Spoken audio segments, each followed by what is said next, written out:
Assalamualaikum warahmatullahi wabarakatuh. Perkenalkan, nama saya Daniel Hadianto.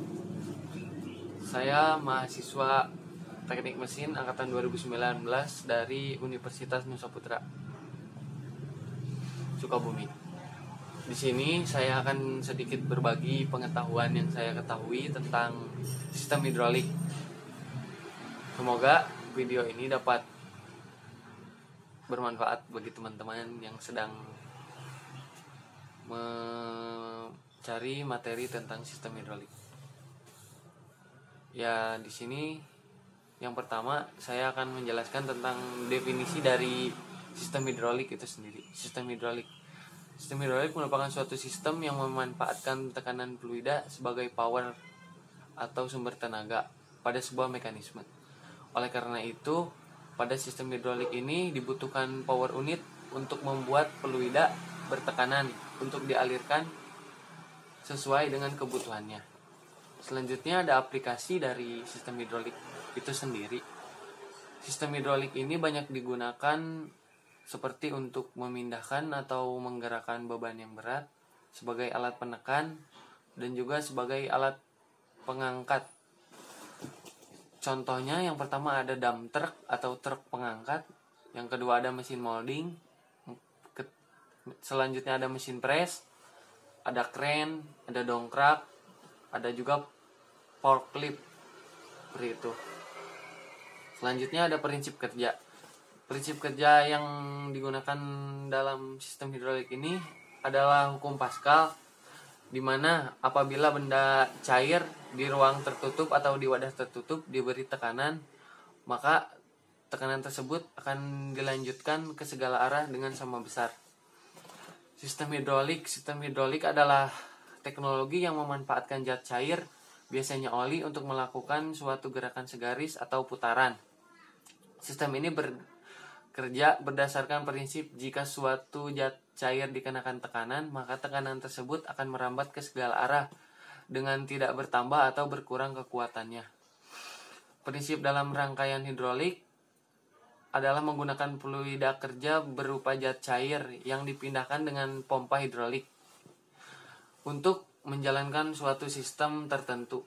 Secara sederhananya dapat dirumuskan dengan rumus P sama dengan F dibagi A, di mana P ini artinya pressure atau tekanan, F-nya itu force atau gaya, dan A-nya itu area atau luas penampang, seperti itu. Selanjutnya ada hydraulic fluid atau cairan hidrolik memiliki sifat non-kompresibel.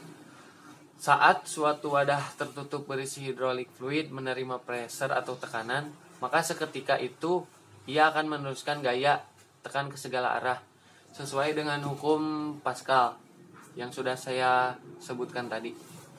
Selanjutnya ada fungsi fluida hidrolik. Yang pertama itu ada sebagai pemindah atau penerus gaya. Fluida harus benar-benar dapat mengalir dengan mudah melalui komponen-komponen saluran pergerakannya. Terlalu banyak hambatan untuk mengalir akan sangat besar tenaga yang hilang. Fluida ini harus benar-benar bersifat non-kompresibel atau tidak bisa dimampatkan, sehingga ketika pompa dihidupkan atau dibuka, maka fluida dengan segera dapat dipindahkan. Yang kedua ada sebagai pelumasan pada bagian-bagian yang bergesekan.